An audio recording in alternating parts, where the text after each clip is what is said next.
Lucas, capítulo 6, do verso 17 ao verso 38.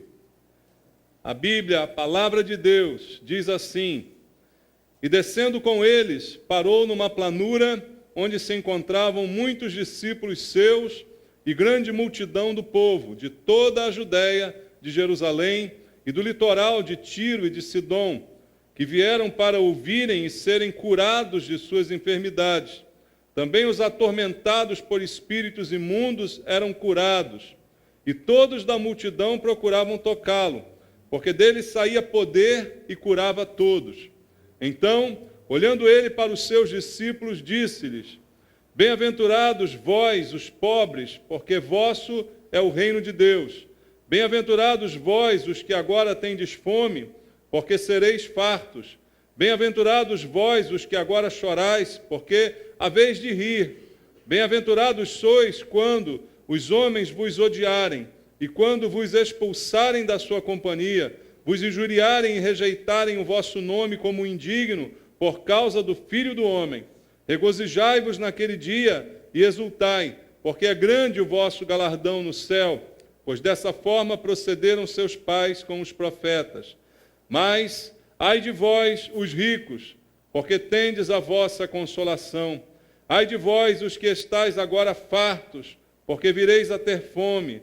Ai de vós, os que agora rides, porque haveis de lamentar e chorar.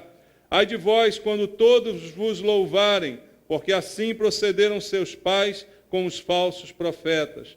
Digo-vos, porém, a vós outros que me ouvis, amai os vossos inimigos, fazei o bem aos que vos odeiam, bendizei aos que vos maldizem, orai pelos que vos caluniam, ao que te bate numa face, oferece-lhe também a outra, e ao que tirar a tua capa, deixa-o levar também a túnica. Dá a todo o que te pede, e se alguém levar o que é teu, não entres em demanda. Como quereis que os homens vos façam, assim fazei-o vós também a eles. Se amais os que vos amam, qual é a vossa recompensa? Porque até os pecadores amam aos que os amam. Se fizerdes o bem aos que vos fazem o bem, qual é a vossa recompensa? Até os pecadores fazem isso. E se emprestais àqueles de quem esperais receber, qual é a vossa recompensa? Também os pecadores emprestam aos pecadores para receberem outro tanto. Amai, porém, os vossos inimigos, fazei o bem e emprestai sem esperar nenhuma paga. Será grande o vosso galardão e sereis filhos do Altíssimo, pois ele é benigno até para com os ingratos e maus. Sede misericordiosos, como também é misericordioso vosso Pai. Não julgueis e não sereis julgados. Não condeneis e não sereis condenados. Perdoai e sereis perdoados. Dai e dar-se-vos-á. Boa medida, recalcada, sacudida, transbordante, generosamente vos darão, porque com a medida com que tiverdes medido, vos medirão também. Amém. Pai amado, obrigado pela oportunidade de ouvirmos a Tua palavra nesse dia, Senhor. É um privilégio que nós temos de estar na Tua casa e poder Te ouvir. E aqui estamos com este propósito, Senhor. Fala ao nosso coração, supre as nossas necessidades espirituais, que a Tua palavra seja o nosso alimento esta noite, que nos fortaleça, que mude a direção da nossa vida, que acerte a nossa conduta nesse mundo, Pai. Que a Tua palavra possa ser falada aos nossos corações, pelo Espírito Santo de Deus que inspirou esta palavra. Santo Deus, nós Te pedimos, usa a minha vida neste momento como um instrumento em Tuas mãos, enche-me da unção e do poder do Espírito Santo, para que eu possa ministrar a Tua palavra com verdade, ó Deus, debaixo da Tua unção, para que as barreiras sejam quebradas e todos nós possamos ouvir a Tua voz aqui, Pai. É o que eu Te peço com os irmãos, em nome de Jesus. Amém.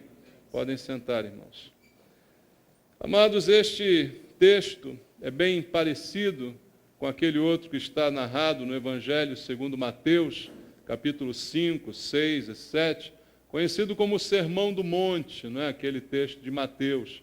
Alguns comentaristas dizem se tratar do mesmo sermão, só que agora, segundo a ótica de Lucas, que está narrando, outros já acreditam que foi uma outra mensagem, num lugar diferente, mas com um conteúdo semelhante, e talvez seja essa a explicação mais aceita, porque o texto começa dizendo que ele desceu e parou numa planura, então não foi num monte, como foi o outro lá em Mateus. Mas independente se foi o mesmo discurso ou outro, o que importa são as palavras que Jesus está aqui nos dizendo. E assim como o sermão de Mateus, capítulo 5, este também é um sermão de Jesus, é uma pregação de Jesus, em que ele nos incomoda bastante com a palavra de Deus.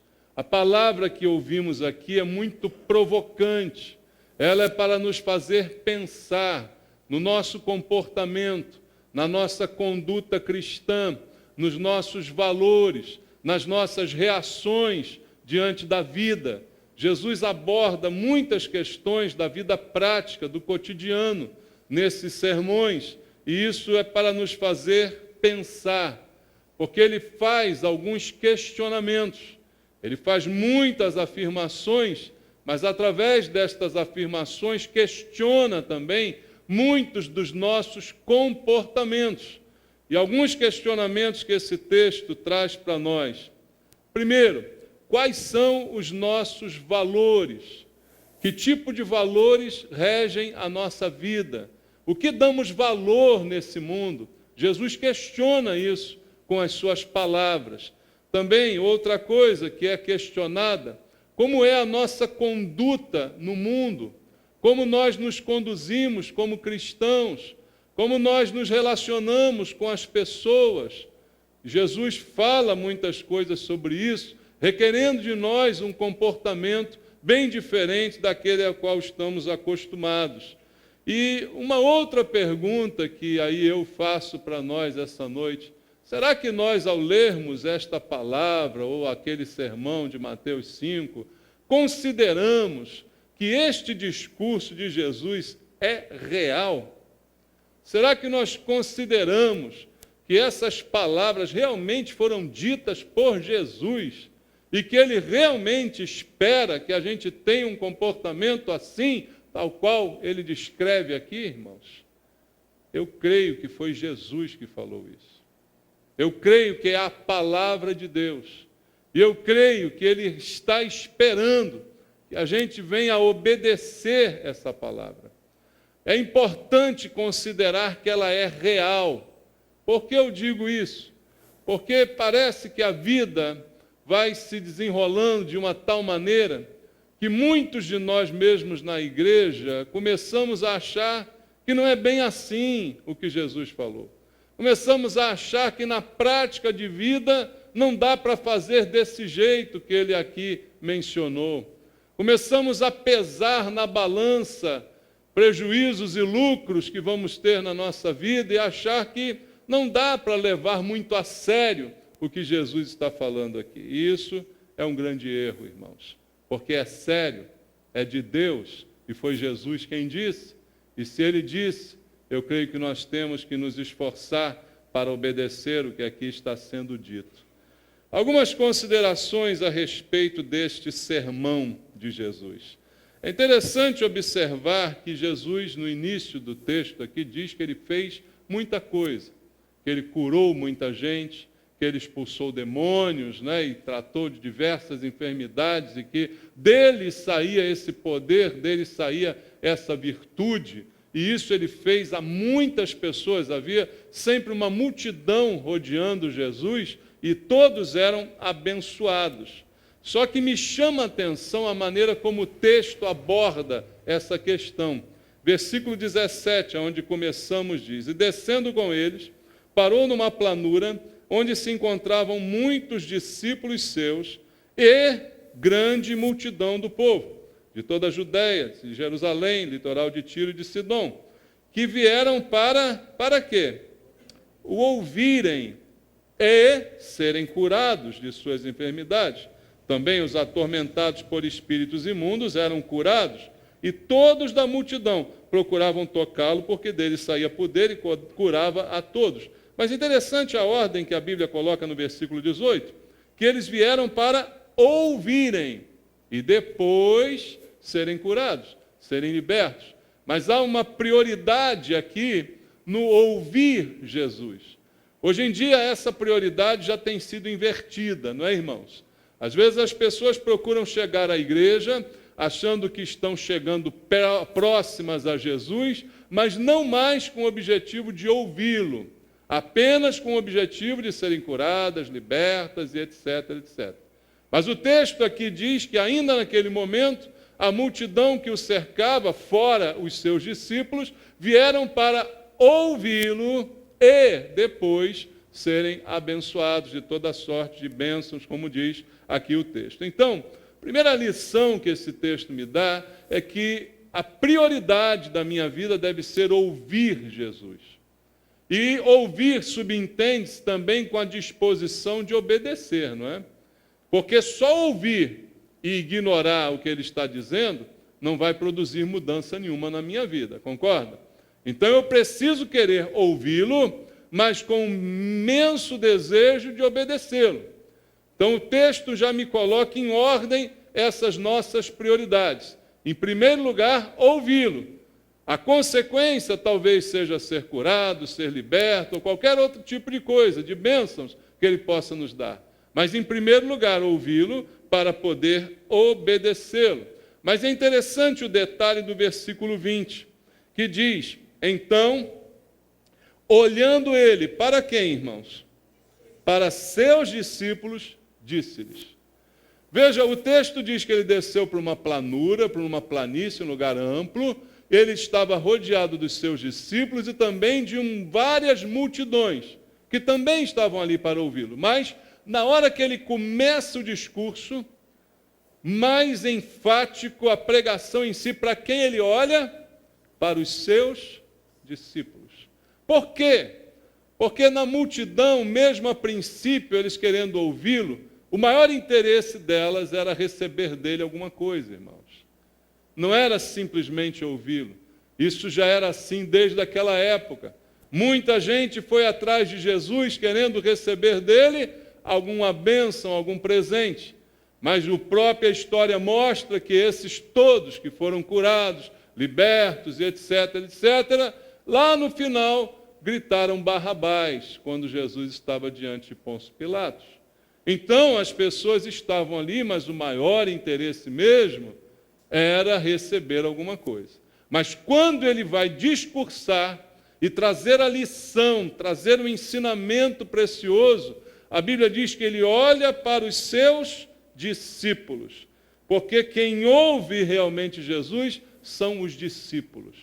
Discípulo é um nome sugestivo, porque ele dá a ideia realmente de alguém que está ali para aprender. E não há como aprender se eu não parar para ouvir. Você consegue ensinar alguma coisa para alguém que não está disposta a te ouvir? Você consegue ensinar qualquer coisa para uma pessoa que não para te escutar? Então o discípulo, ele deseja ser como seu mestre, e para isso ele dá ouvidos à voz do seu mestre. E aqui Jesus então olha para os discípulos, meio que deixando um pouco de lado a multidão e se concentra em falar com aqueles que realmente querem ouvi-lo. É importante que você seja um discípulo de Jesus, para que você realmente queira ouvi-lo, porque se você quer ouvi-lo, ele também quer falar com você. E o texto mostra isso aqui para nós, irmãos. Ele vai focar agora naqueles que são os seus discípulos. E começa então o seu discurso trazendo uma nova perspectiva de vida, de valores, de entendimento, de conduta, que ele começa a partir do versículo 20 a narrar. Eu vou ler novamente com você. Versículo 20. Bem-aventurados, uma expressão que significa felizes, vós, os pobres, porque vosso é o reino de Deus, diz o Senhor Jesus. Felizes os pobres. Lá em Mateus, no discurso citado em Mateus, ele usa a expressão pobres de espírito, porque não é de uma pobreza física que Jesus está falando, não é de uma pobreza financeira. Ele não está ensinando a doutrina de que pobre vai para o céu porque é pobre. Tem gente que pensa assim, né, irmão? A pessoa é tão pobre que ela tem que ir para o céu, coitada, né? Já sofreu tanto aqui na terra. Normalmente isso é um pensamento espírita, né? Não um pensamento cristão. Então a doutrina que Jesus está ensinando, ela é espiritual. Não está falando ele de uma pobreza material, física, mas sim de uma pobreza espiritual. Por isso Mateus narra o discurso acontecido naquela ocasião, dizendo: bem-aventurados os pobres de espírito.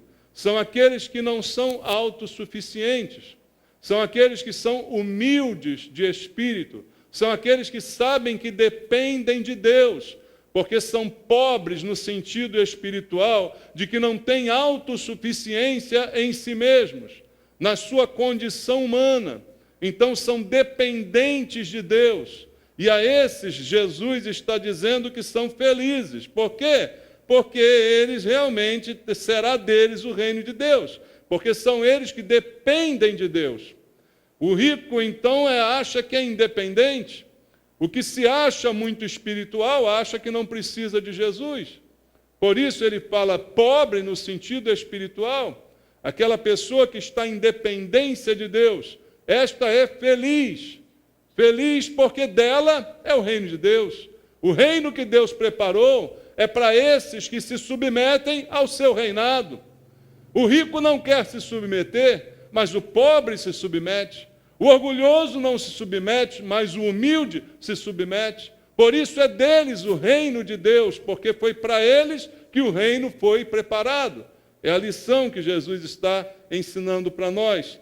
Depois, no versículo 21, ele diz: bem-aventurados vós, os que agora tendes fome, porque sereis fartos. Agora tendes fome. Lá em Mateus, ele fala fome e sede de justiça. Ele também traz a fome para o sentido espiritual. Ele não está ensinando que quem passa fome é feliz. Não é isso que ele está ensinando. Mas a fome, a sede, também é no sentido espiritual que está sendo ensinada por Jesus. Uma fome e uma sede da presença de Deus. Uma fome e uma sede da justiça de Deus, como diz Mateus na sua narrativa deste mesmo discurso. A fome e a sede de ter Deus com você. E ele está dizendo: será bem-aventurado, será feliz este que tem este tipo de fome, porque realmente será consolado, será farto, receberá de Deus tudo aquilo que deseja de Deus. Se você tem fome de Deus, Deus vai matar essa fome. Se você tem sede de Deus, Deus vai saciar essa sede. É isso que Jesus está ensinando. Veja, é como o apóstolo Paulo dizia, eu quero ler contigo rapidamente, Filipenses capítulo 3, versículo 8 até o versículo 10, na carta de Paulo aos Filipenses, no capítulo número 3, do versículo 8 até o versículo 10. Paulo diz assim: sim, deveras considero tudo como perda, por causa da sublimidade do conhecimento de Cristo Jesus, meu Senhor, por amor do qual perdi todas as coisas e as considero como refúgio para ganhar a Cristo e ser achado nele, não tendo justiça própria que procede da lei, senão a que é mediante a fé, a justiça que procede de Deus, baseada na fé, para o conhecer e o poder da sua ressurreição e a comunhão dos seus sofrimentos, conformando-me com ele na sua morte. Paulo não achava que tinha justiça própria. Ele sabia que precisava ser justificado por Deus. Sabia que Deus era a fonte de justiça. Então, bem-aventurado, feliz, é aquele que tem essa mesma fome. Aquele que sabe que não consegue se satisfazer nele próprio, nele mesmo, naquilo que tem, naquilo que é, mas que também depende de Deus. Nas duas palavras, o Senhor está trazendo o mesmo sentido, essa dependência, essa pobreza, essa fome, no sentido de que depende de Deus para saciar, depende de Deus para justificar. E é disso que Jesus está falando e está prometendo felicidade para estes que se comportam desta maneira. E é isso que o Senhor está falando ao nosso coração também essa noite. Versículo 21, voltando ao texto lá que estávamos lendo, no capítulo 6 de Lucas, ele ainda diz: bem-aventurados vós os que agora chorais, porque haveis de rir. Qual a promessa que Jesus está falando aqui, amados? Aqueles que choram são felizes, porque um dia virão a rir. De que tipo de choro Jesus está aqui falando, irmãos? Choro, vamos entender isso também no sentido espiritual. Não vamos ser melancólicos ou dramáticos a ponto de imaginar que qualquer tipo de choro será consolado por Deus. Você acha que qualquer tipo de choro vai ser consolado por Deus, meu irmão? Eu creio que não.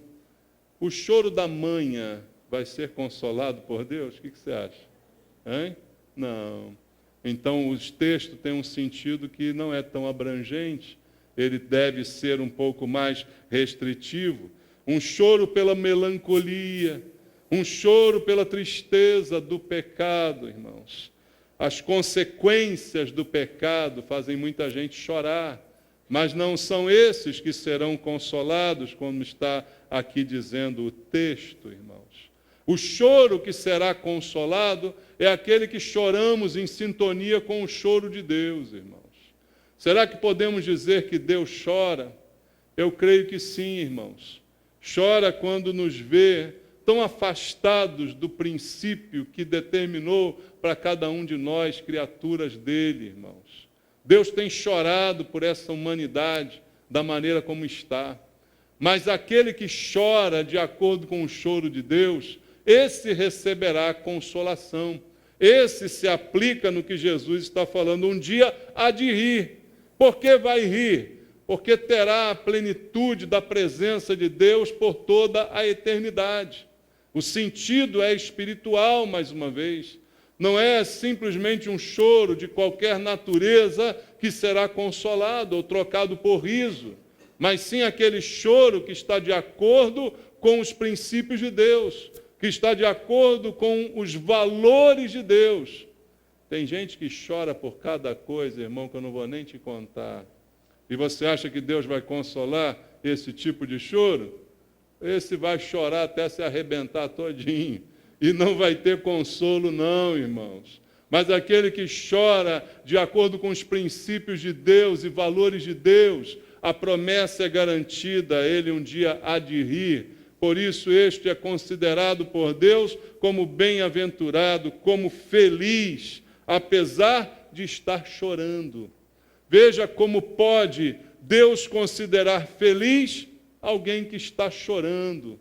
É possível isso, irmãos? É possível. Depende da natureza do seu choro.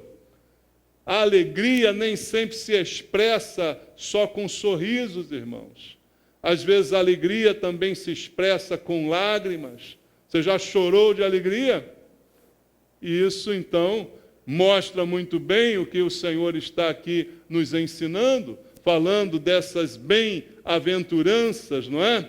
E diz mais o texto, no versículo 22 e 23, bem-aventurados sois quando os homens vos odiarem, e quando vos expulsarem da sua companhia, vos injuriarem e rejeitarem o vosso nome como indigno por causa do Filho do Homem. Regozijai-vos naquele dia, exultai, porque é grande o vosso galardão nos céus, pois dessa forma procederam seus pais com os profetas. Aqui ele está falando que é feliz aquele que é odiado, mas odiado por causa de Jesus. Ele mesmo diz isso, odiados por causa do Filho do Homem, odiados por causa de Cristo. Esse que está nesta situação, Jesus está dizendo, é feliz. E aí eu quero perguntar para nós agora, para uma reflexão. Por que nós, às vezes, somos odiados, irmãos? Você não será feliz sendo odiado se você for odiado por qualquer outra coisa que não seja por causa de Jesus. Às vezes nós somos odiados, mas não é por causa de Jesus. É porque a gente é ruim mesmo. É porque a gente não presta mesmo, irmão. E aí não é feliz quem é odiado dessa forma. Jesus está dizendo que é feliz aquele que é odiado por causa dele, por causa do relacionamento com ele. E muitas vezes nós somos odiados e sofremos resistência das pessoas por causa do nosso próprio comportamento. Então fica um alerta para a nossa reflexão. Por quê? Quem apresenta ao mundo valores cristãos contra o pecado, certamente vai ser odiado pelo mundo, mas será acolhido por Deus. Mas, às vezes, nós não fazemos isso. Não apresentamos valores diferentes do mundo. Por isso, o mundo, às vezes, gosta tanto de nós, porque não confrontamos o mundo com os valores de Deus. Mas quando somos odiados por causa de Cristo, aí ele diz, vocês assim serão felizes, bem-aventurados. Então há duas questões aqui para reflexão. Por que eu sou odiado, se é que eu sou, não é? E se tenho ou não confrontado o mundo com os valores cristãos, ou se a minha vida tem se misturado a desse mundo sem fazer muita diferença. Então Jesus começa o seu discurso fazendo essas promessas de alegria, essas promessas de felicidade. É a primeira parte do seu discurso. Mas, a partir daqui, ele começa uma série de ais. Ele começa uma série de advertências em contrapartida ao que ele disse anteriormente. Ele fala de um caminho de felicidade e agora vai começar a falar de um caminho oposto, que é um caminho de tristeza, que é um caminho de ai, de choro, de lamentação, de pranto. Um caminho que vai ser vivido por aqueles que não obedecem e que não se enquadram naquilo que ele falou. A partir do versículo 24, ele diz, mas ai de vós os ricos, porque tendes a vossa consolação. Mais uma vez, eu explico a você que ele não está falando também no sentido físico nem material, assim como quando falou dos pobres, não é de uma pobreza material, e também ao falar dos ricos, não está dizendo, ai de vós os ricos, porque tendes a vossa consolação, então qualquer rico, qualquer pessoa que seja considerada rica, então vai ter sofrimentos decorrentes disso. Não é disso que ele está falando. Ele não está falando de algo material, mas no mesmo sentido do pobre de espírito, agora ao contrário, no rico que se considera abastado, no rico que se considera independente, no rico que acha que não precisa de ninguém. E às vezes você tem pessoas pobres, miseráveis, mas que se acham assim. E a gente diz, e ela está se achando, né? Porque acha que não precisa de ninguém. Você fala de Jesus para essa pessoa e ela acha que não precisa dele, porque ela se acha boa. Ela acha que ela não peca, que ela não comete grandes erros. Ela acha que ela não é tão ruim assim quanto as demais pessoas, que existem gente muito piores do que ela. Na verdade, ela denota aí um orgulho, uma vaidade, uma autossuficiência, uma independência, e essa pessoa sofrerá essas consequências. Por quê? Jamais se submeterá a Deus. Deus será, quando muito, um acessório na sua vida, mas não um senhor, não aquele que reina sobre ela. Porque quem reina sobre ela é o seu próprio ego, o seu próprio eu. Ela jamais se submeterá a Deus. Por isso Jesus diz, ai deles. Por quê? Porque tendes a vossa consolação. Já se consolam neles mesmos. Já se bastam a si mesmos. São autossuficientes, não precisam de ninguém. Jesus diz, ai deles, porque isso é terrível. Porque um dia verão que nada do que tem, nada do que tanto arvoraram dizer, vale alguma coisa. E não terão, então, a misericórdia de Deus, porque ela não mais estará disponível nesse momento. Então, é o primeiro ai, falado aqui por Jesus. No versículo 25, ele também diz, ai de vós, os que agora estáis fartos, porque vireis a ter fome.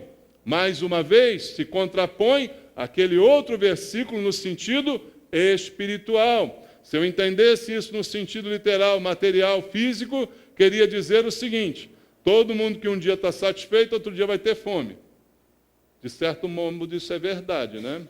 Você come, enche a barriga de churrasco, e no dia seguinte você tem fome de novo. Não é assim que funciona? Mas não é disso que Jesus está falando.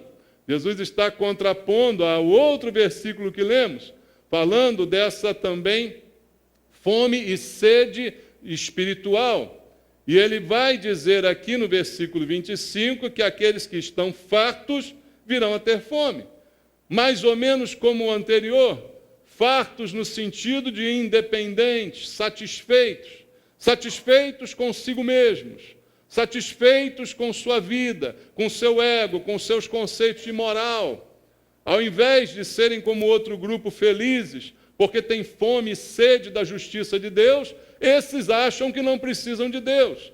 Estão fartos, estão satisfeitos com sua vidinha, estão satisfeitos com seus pecados. Não se acham tão pecadores assim a ponto de precisar de salvação. Então esses estão fartos. Mas Jesus diz, ai deles, porque um dia terão fome. E o pior de tudo é que o dia que tiverem essa fome, já não haverá mais comida disponível para eles. Já não haverá mais chance para saciarem esta fome, porque o pão da vida não estará mais disponível para essas pessoas.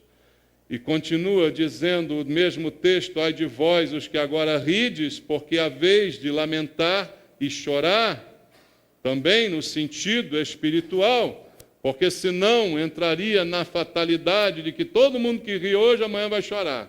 Né? As superstições que nós às vezes ainda trazemos até para dentro da igreja. Né? Dia de muito, véspera de pouco. Está rindo agora, depois vai chorar. Ri primeiro, não sei o que, aquelas coisas que a gente dizia no passado. Né? Não é nesse sentido, mas sim no sentido também espiritual. Aquele que ri hoje é aquele que se acha impune. Para quantas pessoas você já pregou o evangelho e elas riram na sua cara? E elas disseram, evangelho é coisa de gente pobre, é coisa de gente ignorante. Achar que precisa de um salvador é coisa de gente burra. E eu não quero, eu não preciso disso, eu sou uma pessoa boa, não faço mal a ninguém, não cometo crimes. Quantos hoje estão rindo, irmãos? Mas Jesus está aqui advertindo, ai de vós que agora rides, porque é a vez de lamentar e chorar. Hoje estão rindo porque também se acham impunes. Impunidade. Você às vezes vê esses programas na televisão, dos caras que vão entrevistar bandido em cadeia. Você já viu esse show de horrores? Né? E aí já viu que tem uns que riem e ficam rindo, entrevistando. Eu fiz mesmo, matei, esfolei, quá. Já viu essas coisas? Ai de vós, os que agora rides. Por que ele ri? Porque se acha impune. Por que o crime se propaga muito no nosso país? Por causa da impunidade. Porque não há punição efetiva para os crimes praticados. Por isso a impunidade traz uma sensação de segurança. Muitos se imaginam seguros e estão rindo, porque se acham impunes, porque apesar dos seus erros não são imediatamente fulminados. Então Jesus disse, ai de vós os que agora estão rindo, porque um dia vão lamentar e vão chorar. E nesse dia não haverá mais solução para esse lamento e para esse choro, porque a solução é proposta aqui e agora. Ele falou da felicidade e agora está falando da tristeza. E pelo que ele disse, a felicidade está nele, e a tristeza está quando assumimos que queremos viver longe dele, e na independência dele, é o que diz a palavra de Deus. E no verso 26, ele diz, ai de vós, quando todos vos louvarem, porque assim procederam seus pais com os falsos profetas. Também em oposição àquele outro grupo que ele disse que seria feliz por ser perseguido, por causa dele, por causa do seu nome, da sua verdade, ele diz, cuidado, ai de vós, quando todo mundo louvar você. Quando você for uma unanimidade, quando todo mundo te achar legal, Porque assim fizeram os seus pais, os seus antepassados, com os falsos profetas. Quando nós somos muito legais, irmãos, tem uma grande chance da gente não estar falando a verdade, ou da gente não estar vivendo a verdade. E é por isso que somos muitas vezes tão bem aceitos por todos. Cuidado, ai de vós, diz o Senhor Jesus. Então, são alertas que o Senhor dá no início do seu discurso. Depois ele começa a falar agora de um padrão de vida. Ele já disse a você o que traz alegria e o que traz tristeza. O que te torna alguém feliz e o que te torna alguém infeliz. Nos bem-aventurados e nos ai de vós. Isso ele já deixou claro. Mas a partir desse momento, no seu discurso, ele vai falar de uma conduta que é requerida de nós discípulos, que queremos ouvir e obedecer suas palavras. Ele fala que o nosso comportamento deve ser diferente do comportamento dos pecadores. Ele fala que o nosso comportamento deve se diferenciar em relação ao comportamento daqueles que não creem nele. E começa então no seu discurso a enumerar estas atitudes na prática de vida que cada um de nós deve adotar. Versículo 27. Digo-vos, porém, a vós outros que me ouvis, amai os vossos inimigos, fazei o bem aos que vos odeiam, bendizei aos que vos maldizem, orai pelos que vos caluniam, e ao que te bate numa face, oferece-lhe também a outra. E ao que tirar a tua capa, deixa-o levar também a túnica. Dá a todo o que te pede, se alguém levar o que é teu, não entres em demanda. Como quereis que os homens vos façam, assim fazei-o vós também a eles. Se amais os que vos amam, qual é a vossa recompensa? Porque até os pecadores amam aos que os amam. Se fizerdes o bem aos que vos fazem bem, qual é a vossa recompensa? Até os pecadores fazem isto. E se emprestais àqueles de quem esperais receber, qual é a vossa recompensa? Também os pecadores emprestam aos pecadores para receberem outro tanto. Só comportamento. Tudo que foi enumerado por Jesus aqui é comportamento do dia a dia, da prática de vida, do relacionamento com o mundo e com as outras pessoas.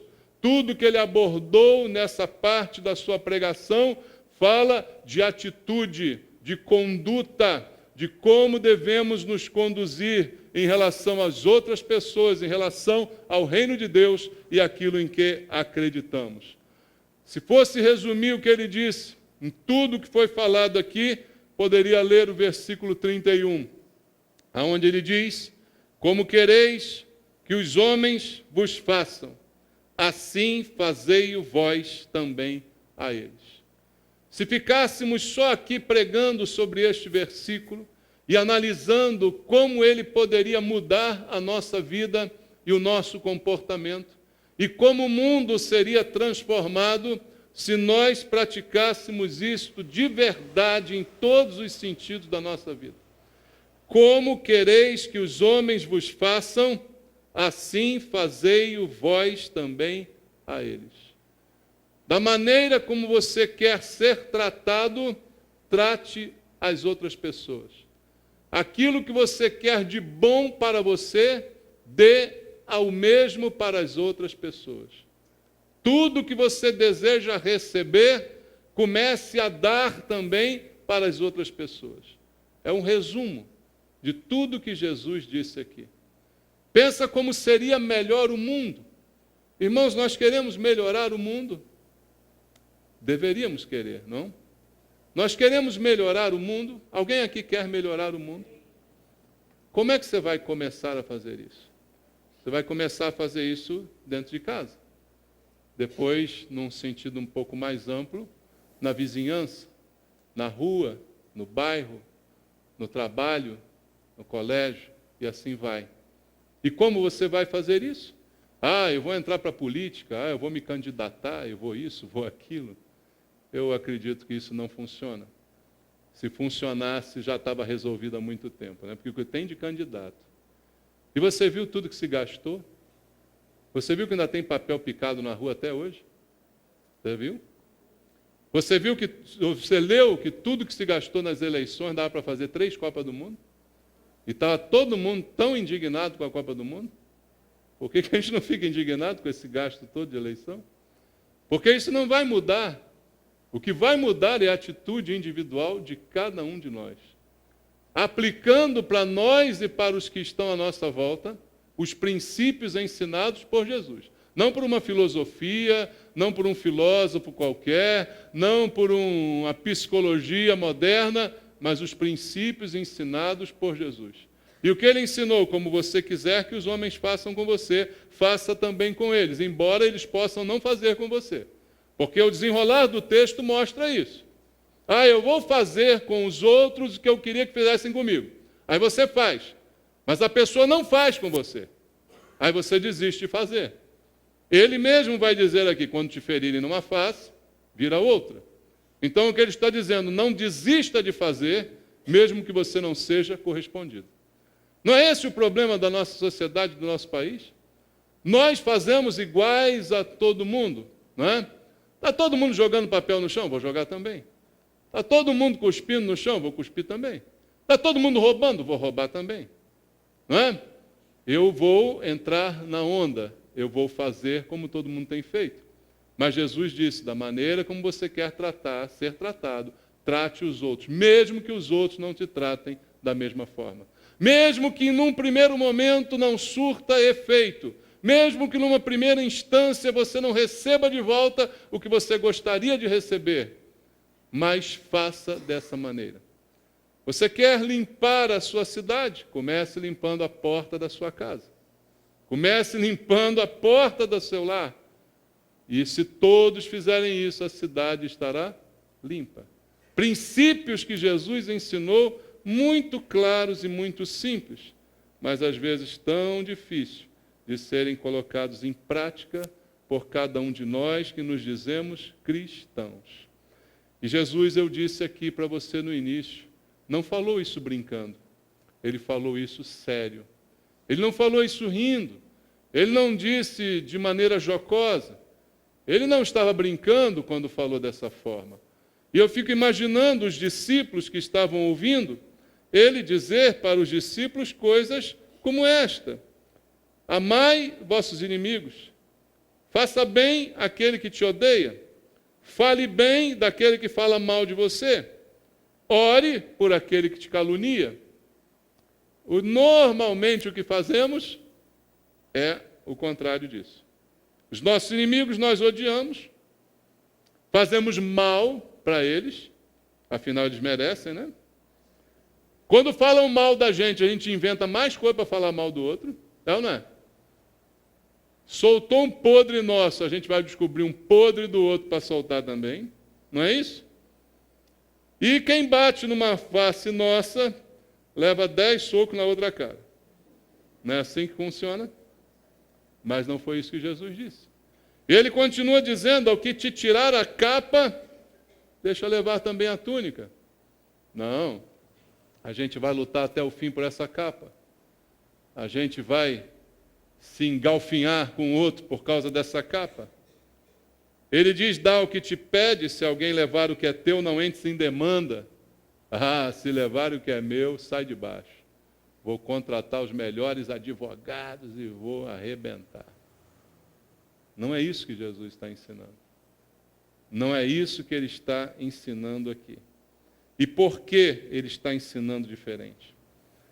Ele diz, vocês precisam ser melhores do que os pecadores.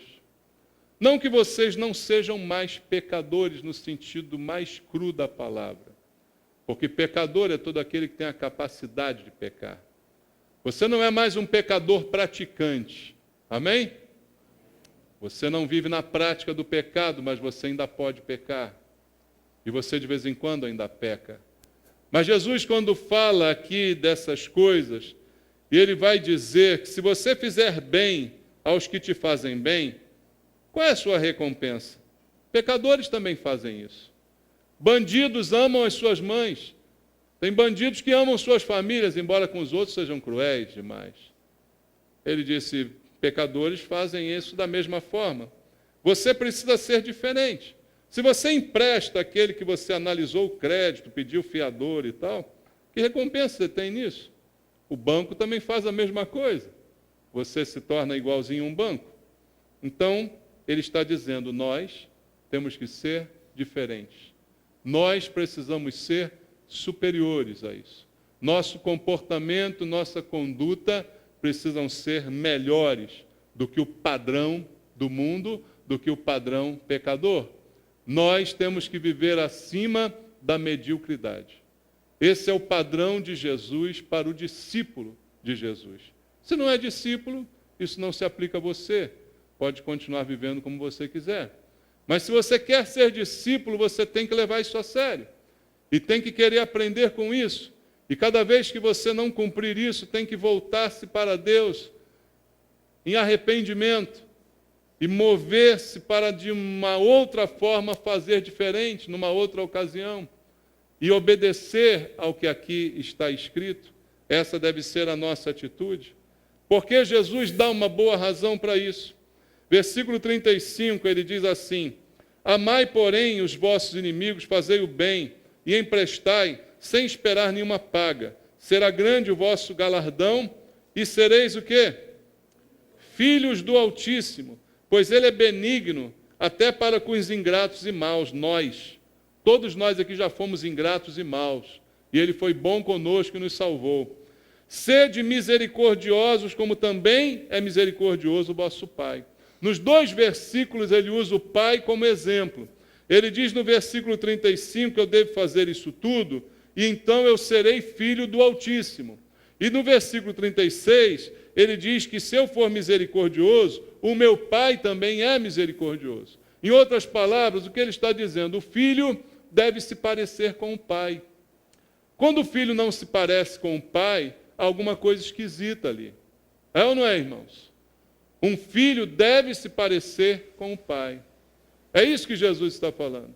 Se você amar quem não te ama, se você não revidar, se você emprestar quem não tem, se você der a outra face a quem te bater, se você falar bem de quem fala mal de você, você será filho do Altíssimo.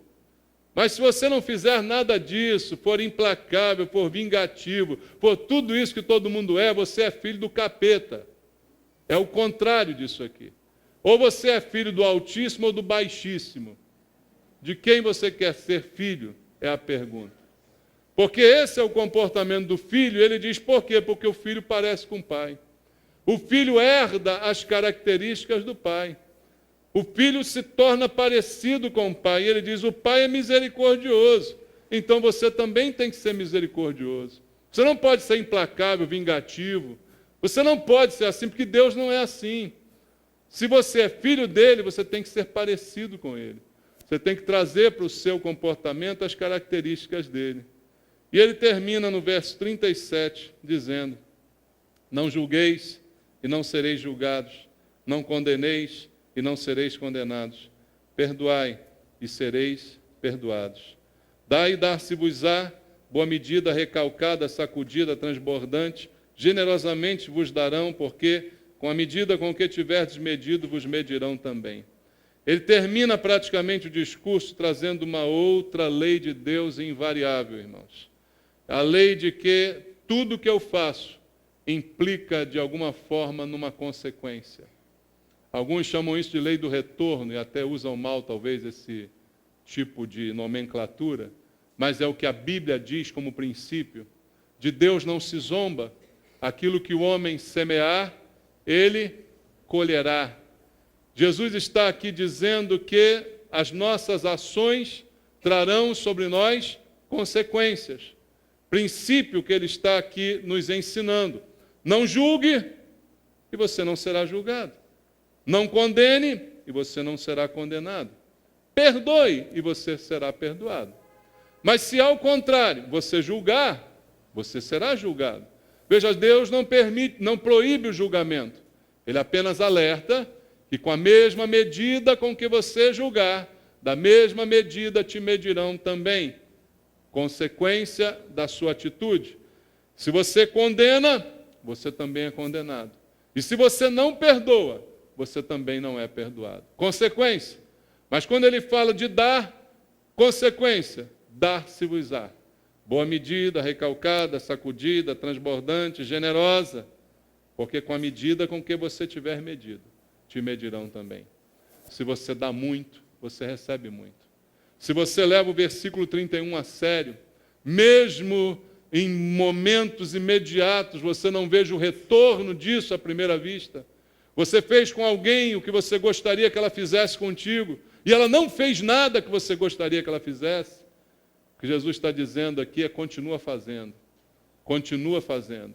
porque a consequência, as suas ações hão de retornar da mesma qualidade com o que você está fazendo. Se você se dá genuinamente, se você se dá intensamente, da mesma maneira ainda mais se lhe dará. Dai e dar-se-vos-á. Se você obedece a Deus, você não tem do que temer. Se você se aplica em aplicar e obedecer esses princípios na sua vida, você não tem por que temer. Algumas pessoas se recusam a obedecer isso porque acham que serão feitas de trouxa. Acham que se emprestarem a quem sabem que não pode pagar, será feita de trouxa. Acha que se não demandar contra aquele que demandou contra você, será feito de trouxa. Acha que se orar por aquele que está te amaldiçoando, ou se falar bem, vai ser tido como trouxa. É o pensamento moderno que há hoje em dia. Mas Jesus está dizendo no final, com esses 2 versículos, que o que eu fizer vai retornar para mim. O que você der vai retornar para você. E você percebe no versículo 38 que o que volta é sempre muito maior do que você dá. Dai e dar-se-vos-á. Do dar-se-vos-á ele fala muito mais. Boa medida, recalcada, sacudida, transbordante, generosa. Muito mais. Agora, no sentido bom, nós gostamos disso. Eu dei a outra face. Eu vou receber muito mais.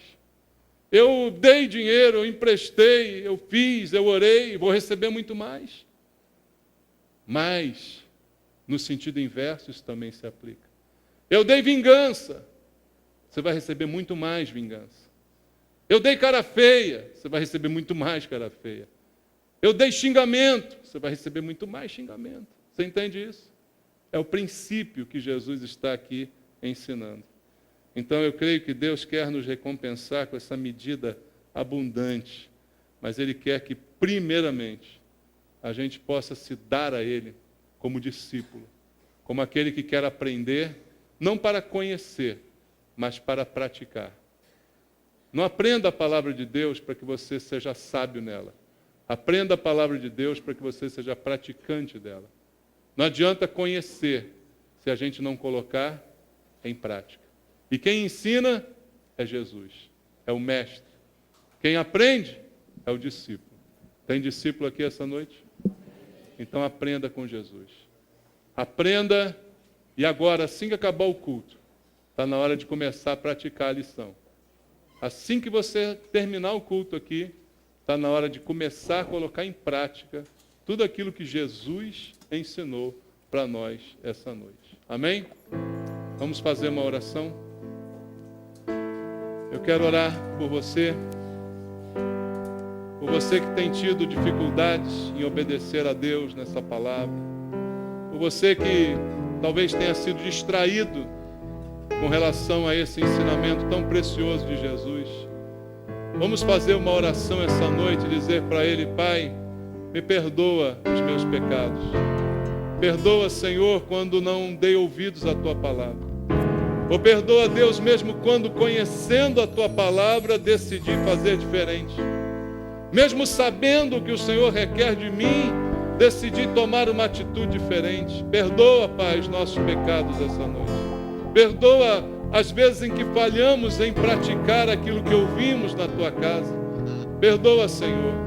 Queremos aprender contigo, a Deus, e que essas lições sejam definitivas, para mudar por completo a nossa vida, de uma vez por todas, Pai. Ajuda-nos a mudar o nosso comportamento, a nossa conduta, Senhor. Fala ao nosso coração mais uma vez. Não desista de nós, Senhor. Continua nos ensinando, Pai. Queremos aprender mais e mais. Abençoa teus filhos essa noite, ó Deus, com o ensinamento da tua palavra, de maneira que a prática de vida seja mudada e transformada a partir de agora. Oro por isso com eles, em nome de Jesus. Vamos louvar ao Senhor. Peça a Jesus que Ele ensine a você. Ensina-me a amar, mesmo quando só há ódio ao meu redor.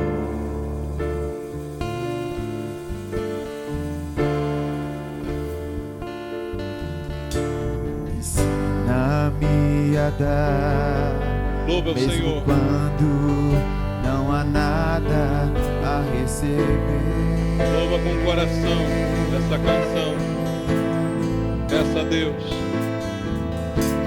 Ensina-me a aceitar tudo que tens preparado para mim, confiando que tudo está nas tuas mãos e que tudo vem de ti, Jesus.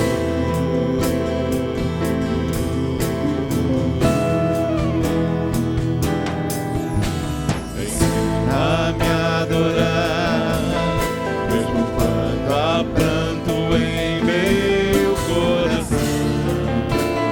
Ensina a perdoar, Senhor.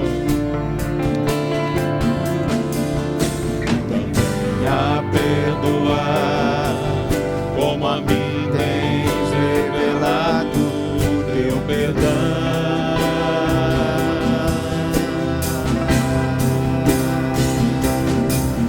Para que eu possa ter mais sede de te conhecer melhor, cada dia mais vontade de estar ao teu redor,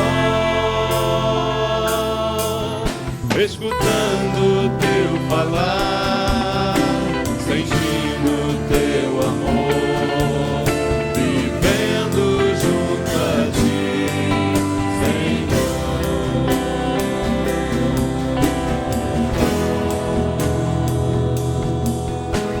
Ensina-me a amar, mesmo quando só há ódio ao meu redor.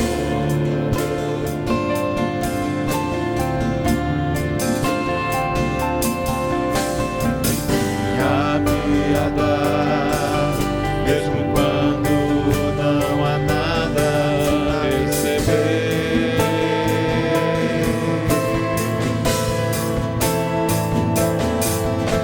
Ensina-me a aceitar tudo que tens preparado para mim,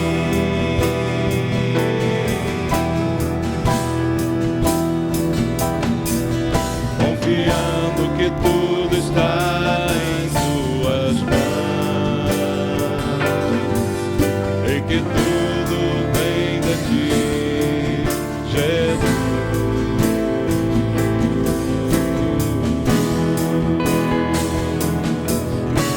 Ensina-me a adorar, mesmo quando há pranto em meu coração.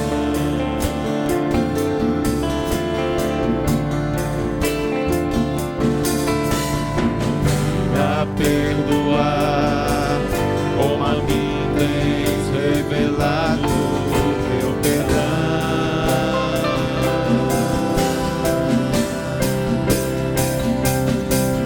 para que eu possa ter mais sede de te conhecer melhor, cada dia mais vontade de estar ao teu redor,